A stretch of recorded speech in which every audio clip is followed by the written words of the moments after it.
বাংলাদেশ ইসলামী ছাত্র শিবিরের বিরুদ্ধে পূর্ব পরিকল্পিতভাবে একযোগে জাতীয়তাবাদী ছাত্রদল, গণ অধিকার পরিষদ কিংবা ছাত্র অধিকার পরিষদ, যাদেরকে সংক্ষেপে ভিপি নুরের দল বলি, এই তিনটা গ্রুপ একযোগে লেগেছে। ভারতে শেখ হাসিনার জামাই আদর সম্ভবত বন্ধ হয়ে যাচ্ছে। তাকে বলা হয়েছে যে বাংলাদেশ নিয়ে ভারতের মাটি থেকে কোনো কথা না বলতে। তিনি যদি বলতে থাকেন তাহলে ভারতের সাথে বাংলাদেশের সম্পর্ক আর কখনোই ভালো হবে না।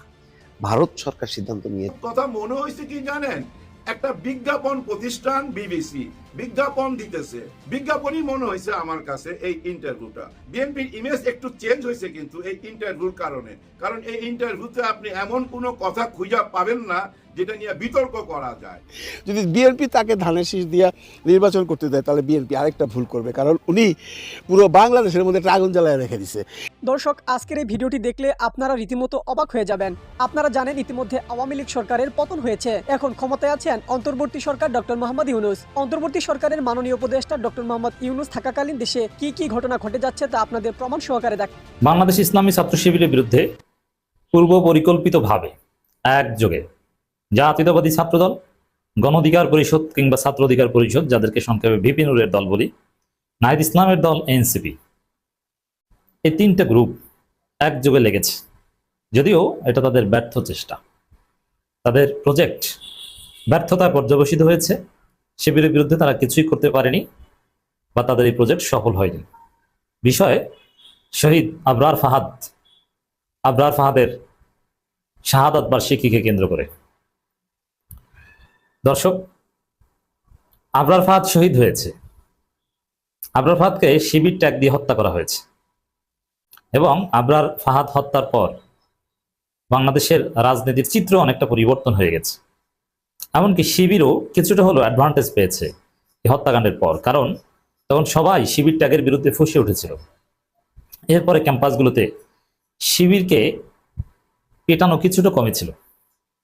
যেমন আবরার ফাহাদ হত্যার পর ঢাকা বিশ্ববিদ্যালয় ৭১ হল কিংবা জিয়া হলে কিছু শিবির ধরা পড়েছে, তাদেরকে প্রক্টর অফিসে দিয়ে দিয়েছে, পুলিশে দিয়ে দিয়েছে, কিন্তু এভাবে গায়ে হাত দেয়। যদিও কিছুদিন পর আবার গায়ে হাত দেওয়ার কালচার শুরু হয়েছিল। আবরার ফাহাদ হত্যাকাণ্ডকে কেন্দ্র করেই ভিপি নুরদের রাজনীতির যথেষ্ট উত্থান হয়েছিল। তবে হ্যাঁ, এখানে কে কতটুকু বেনিফিট পেয়েছে এটা আলোচনার মূল বিষয় না, বা এটা বিবেচনা করা উচিত না। মূল হচ্ছে ভিপি নুরের দল ছাত্র অধিকার পরিষদ সবচেয়ে বেশি সোচ্চার ছিল, ইসলামী ছাত্র শিবির সোচ্চার ছিল, জাতীয়তাবাদী ছাত্র দল সোচ্চার ছিল। যদিও সে 2018 সালে ছাত্র দল আর বর্তমান ছাত্র দল তো এক নয়।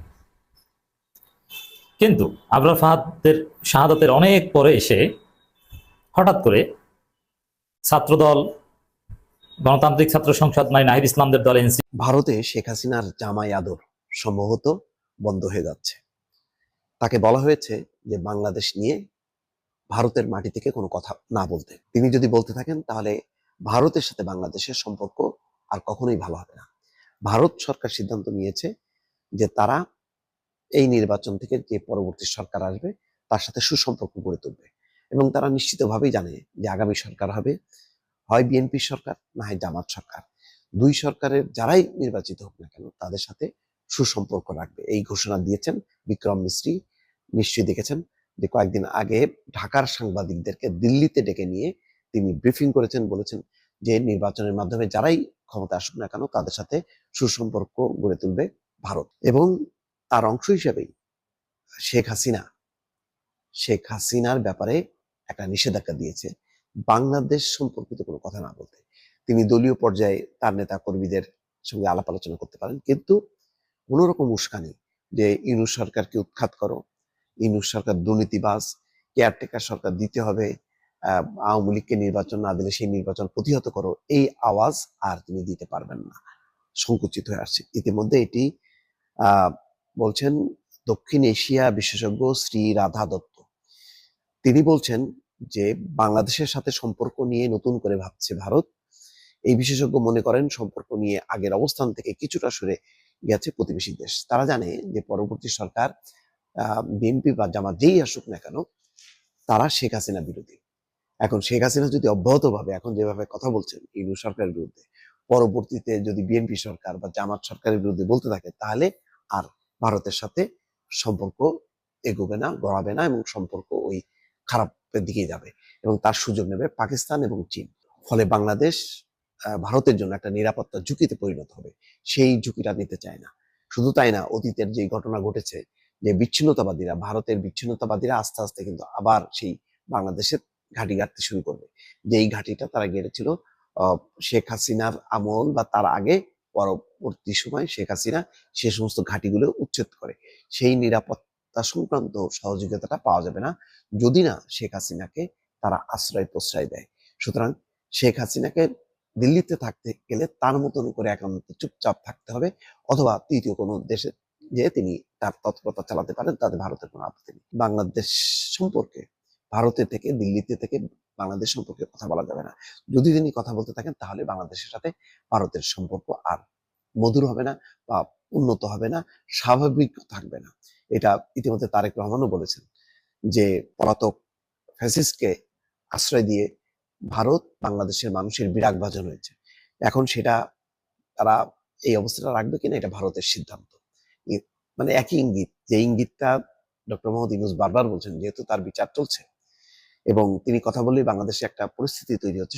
কথা মনে হয়েছে কি জানেন, একটা বিজ্ঞাপন প্রতিষ্ঠান বিবিসি বিজ্ঞাপন দিতেছে, বিজ্ঞাপনই মনে হয়েছে আমার কাছে এই ইন্টারভিউটা। বিএনপির ইমেজ একটু চেঞ্জ হয়েছে কিন্তু এই ইন্টারভিউর কারণে, কারণ এই ইন্টারভিউতে আপনি এমন কোনো কথা খুঁজে পাবেন না যেটা নিয়ে বিতর্ক করা যায়। কিন্তু এটা কি সত্যি? না, এটা সত্যি না। একটা জায়গা ছিল কিন্তু বিতর্ক করা যাইতো, অনেক প্রশ্নই করা যাইতো। যেমন উনি কেন আসে না, এই প্রশ্নটা করা যাইতো, করছে এই প্রশ্নটা। উনি বলছে যে আমি শীঘ্রই আসবো, কিন্তু এরকম উত্তর তো উনার নেতারা, উনি যাদের নিয়ে এই দেশটা চালাবেন, ওনারা তো আগেই বলছেন। কিন্তু সঙ্গে সঙ্গে জিজ্ঞাসা করা উচিত ছিল, আপনি তো বলছেন একটা অদৃশ্য শক্তি, সেই অদৃশ্য শক্তির ভয়ে কি আপনি দেশে আসেন না? তাহলে সেই অদৃশ্য শক্তিটা কি এখন আমাদেরকে বলতে হবে। আরো অনেক রকম প্রশ্ন করা যাইতো, যে আপনি বিদেশে এত বছর কি করতেছেন, আপনার জব কি, কিভাবে আপনি চলেন। অনেকের মনে প্রশ্ন আছে, বিবিসি এটা জিজ্ঞেস করা উচিত ছিল। জনগণের মনের প্রশ্ন, জনগণের মনে প্রশ্ন আছে না, যে উনি লন্ডনে কিভাবে টাকা পয়সা পায়, এত দামি এলাকায় থাকে, কিভাবে ভাড়া দেয়, এটা জনগণের মনের প্রশ্ন। তো জনগণের মনের এই প্রশ্নটা বিবিসির সাংবাদিকের করা উচিত ছিল, করে নাই। যেমন আরেকটা জায়গায় উনি বলতেছিলেন আওয়ামী লীগের বিচারের ব্যাপারে, আওয়ামী লীগ যে অন্যায় করছে তার বিচার হবে কিনা। তারেক রহমান সাহেব কিন্তু বলছে অবশ্যই আওয়ামী লীগের বিচার হইতে হবে। শুধু এই জুলাই গণ অভ্যুত্থানের সময় যে অন্যায় অবিচার করছে সেটার না, আওয়ামী লীগ যতদিন ক্ষমতায় ছিল ততদিন যে অন্যায়গুলা করছে, যে লুটপাট করছে, দেশের টাকা পয়সা সবকিছুর বিচার হইতে হবে। এবং সাথে কিন্তু আরেকটা কথা বলছিল, ৭১-এ যারা অন্যায় করছে তাদেরকেও জবাবদিহি করতে হবে। সঙ্গে সঙ্গে কি প্রশ্ন করা উচিত ছিল না, ৭১ মানে আপনি কাকে বুঝাচ্ছেন? সোজা কথা ভাই, এই জ্যাকটা ইন করাই দিছে জামাতের দিকে। হ্যাঁ, জামাতের দিকেই তো আঙুলটা ইশারা করছে। প্রশ্নটা করা উচিত ছিল যে জামাত যদি ৭১-এর দোষী হয় তাহলে এই অপরাধীদের নিয়ে আপনারা কেন আন্দোলন করছিলেন? এই অপরাধীদেরকে পুনর্বাসন করছে কে? শহীদ জিয়াউর রহমান, উনি কেন করছিলেন? আবার দেখেন এই আওয়ামী লীগকে পুনর্বাসন করছে কে? শহীদ জিয়াউর রহমান। ইন্ডিয়া থেকে ওনাদের দুই বোনকে ডাইকাই না রাজনীতি করার সুযোগ করে দিছে। আবার দেখেন এই জামাতে ইসলামের কলিগ কারা? আন্দোলনের কলিগ আওয়ামী লীগ, কখনো কখনো আন্দোলনের কলিগ বিএনপি। হ্যাঁ, এরাও তো করছে। যেমন আমরা এখন বলি না আওয়ামী লীগের দোসর জাতীয় পার্টি, এটা তো বলি। তাহলে আওয়ামী লীগেরও দোসর এই জামাত ইসলাম। জামাত ইসলাম তো আওয়ামী লীগের সাথে আন্দোলন করছে, আবার এই জামাত ইসলাম বিএনপির সাথেও আছে, তাহলে বিএনপিরও তো দোসর। তাহলে ৭১-এর প্রশ্ন যখন আপনার সামনে আনবেন তখন কি আপনাদের বিচার হবে না? আওয়ামী লীগের বিচার হইলে বিএনপির বিচার হবে না কেন? এই প্রশ্নটা করা উচিত ছিল না, যে আপনারা বিএনপি তো পুনর্বাসন করছেন এই জামাত ইসলামকে, জামাত ইসলামকে নিয়ে আপনারা বহুবার সরকার গঠন করছেন, তাহলে আপনাদের বিচার হবে কি? এরকম কোনো প্রশ্ন ছিল না। আসলে হয়ে গেছে কি জানেন, অনেকটা বিজ্ঞাপনের মতো। বিবিসি কে মনে হয়েছে অন্তত এই ইন্টারভিউটা দেখা যে একটা বিজ্ঞাপন প্রতিষ্ঠান। সুন্দর একটা ইমেজ কিন্তু ফিরে আনছে তারেক রহমানের, এবং ওনার দলের প্রতি মানুষ কিন্তু একটু সহানুভূতি এই ইন্টারভিউ প্রচার হওয়ার পর। কিন্তু এরই মধ্যে দেখেন চুয়াডাঙ্গা নিয়ে একটা প্রতিবেদন চলে আসছে 15 মিনিটের, ইলিয়াস হোসেনের।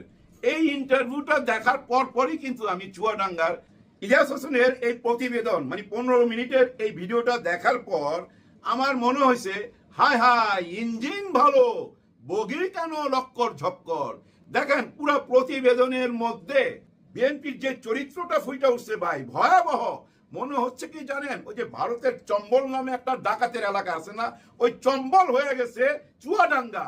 চুয়াডাঙ্গার ভিতরে কোনো আইন কানুনই তো নাই, ওই দুই ভাই যা ইচ্ছা তাই কইরা বেড়াইতেছে। দেখলাম একজনের টেলিফোনে বলতেছে, তরে ধরলো তো 5 লাখ নিতাম, তোর বাইরে ধরছি আধা ঘন্টা টাইম দিলাম, আধা ঘন্টার মধ্যে 1 লাখ টাকা দিয়ে যাবি, যদি না দেস 2টা মেশিন হাতে ধরেয়া আর্মির কাছে দিয়া দুমু। বুঝছেন কথা? আর্মির কাছে দিয়ে দিবে কি ধরায়া? মেশিন, মানে পুরানা 2টা আর্মস ধরা দিবে, পিস্তল ধরায়া তাকে ফাঁসায় দিবে, তারপরে ওই যে মামলা বাণিজ্য করবে। চিন্তা করেন, এবং কাউকেই মানতেছে না। এবং এই প্রতিবেদন প্রকাশের পর একজন ভদ্র মহিলার বাসায় ঢুইকা ওই দুই ভাইয়ের গ্রুপ ভাঙ্গা চুইরা চুরমার কইরা দিছে, ঘরের জিনিসপত্র সব লুইটা নিয়ে চলে গেছে। এমন না যে ভয় পাইছে, যায় হায় ইলিয়াস হোসেন এত বড় সাংবাদিক, তার সাথে তারেক রহমানের সরাসরি যোগাযোগ আছে, ওইখানে যদি বিচার দেয় কি উপায় হবে? কিন্তু বিচার দিয়েও কোনো কিছু হয় নাই, বরঞ্চ আরো খেইপা গেছে। মদের বোতল নিয়ে আসে, সামনে চলে আসছে, তারে বহিষ্কার করছিল ভাই। বহিষ্কার করার পর মদের বোতল সামনে আই না ছবি দিছে যে বহিষ্কার আমি এইটা দিয়ে মানি। বুঝছেন? কেউ কাউরে মানতেছে না। যার জন্য বলছি, মেশিন যত ভালো হোক, ইঞ্জিন যত ভালো হোক, বগি যদি ভালো না হয়, তাহলে কিভাবে আপনি টাইনা নিয়ে যাবেন ভাই? টাইনা নিয়ে যাইতে পারবেন না। ভাঙাচুরা বগি তো আপনার দলের লোকজন এগুলো কি বলে? আপনার দলের লোকজন বলে আওয়ামী লীগকে নির্বাচন করতে না দিলে এই নির্বাচন গ্রহণযোগ্যতা পাবে না আন্তর্জাতিক ভাবে।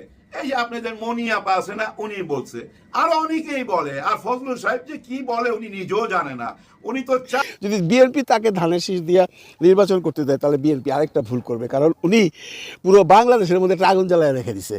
একবার একটা এমন কথা বলে যে মানুষের পায়ে রক্ত ভাই মাথায় উঠা যায়। যেমন কালকে দেখলাম একটা অনুষ্ঠানে সে বলতেছে আক্তার রে কিসের জন্য লয়ে গেছে আমেরিকা, আক্তার কি আমেরিকা যাইবার উপযুক্ত নাকি?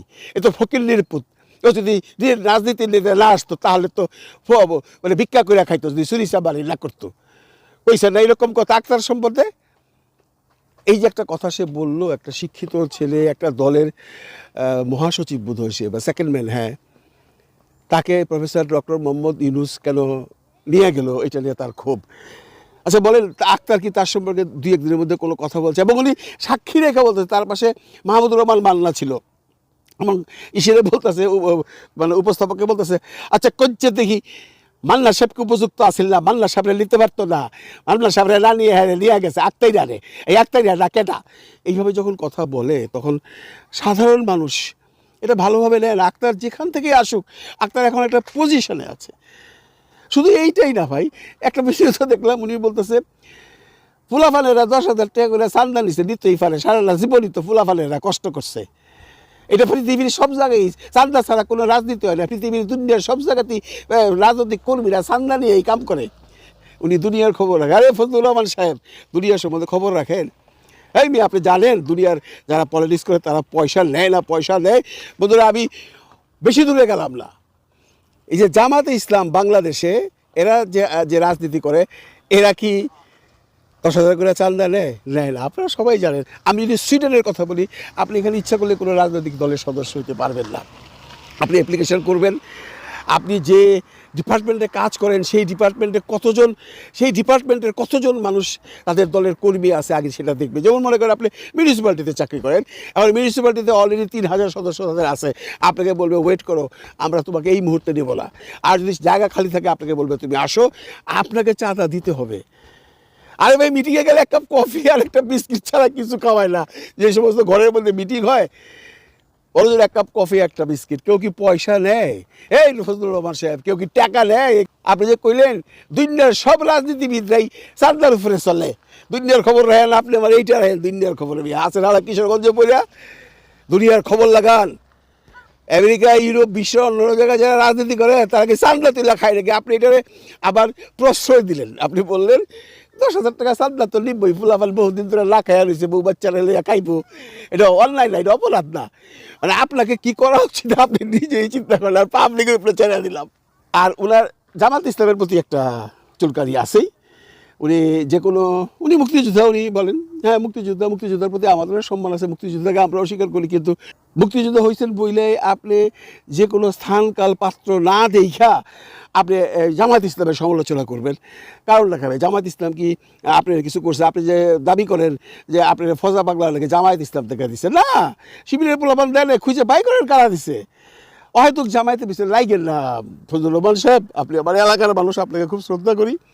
আপনি এই যে বললেন যে প্রফেসর ইউনূসের ভাই বলে জামাত ইসলাম, এবং যদি এইভাবে প্রফেসর ইউনূসের আন্ডারে ইলেকশন হয় তাহলে বন্ধুরা উনি বলছেন তাহলে জামাত ইসলামকে প্রফেসর ইউনূস তার ভাই হিসেবে তারা পাশ করায় নিয়ে আসবো। যেখানে জামাত ইসলাম নর্মাল যদি সত্যিকারের ইলেকশন হয়, মানে ক্রেডিবল ইলেকশন হয়, তাহলে জামাত ইসলাম 6% ভোটও পাইব না। কিন্তু ইউনূস সাহেবের আন্ডারে যদি ইলেকশনটা হয় তাহলে জামাতে ইসলাম 60% ভোট পাবে এবং সরকার গঠন করবে। তার মানে উনি বুঝাইতে চেয়েছেন ইউনূস সাহেব যে কোনো একটা প্রক্রিয়া কইরেই জামায়াতকে সরকারে আনতে চায়। আবার অনেকেই বলে ইউনূস সাহেব বিএনপিকে আনতে চায়, আর অনেকেই তো এক কথা সবসময় বিলাতে বেড়াইতেছে ইউনূস সাহেবের নিজের দল হইল এনসিপিকে আনতে চায়। তো আপনারা আগে ডিসিশন নেন, ডিসিশন নিয়ে ইউনূস সাহেবরে বলেন উনি কারে আনতে চায়, বিএনপিকে আনতে চায় না জামাতরে আনতে চায় না এনসিপিকে আনতে চায়। আপনারা নিজেরাই তো জানেন না ইউনূস সাহেব কার জন্য কাজ করতেছে। পরিষ্কার ভাষায় বলে দিই, ইউনূস সাহেব কাউরে আনতে চায় না, ইউনূস সাহেব তারেই আনতে চায় বাংলাদেশের 18 কোটি মানুষ যারে আনতে চায়। পরিষ্কার হিসাব।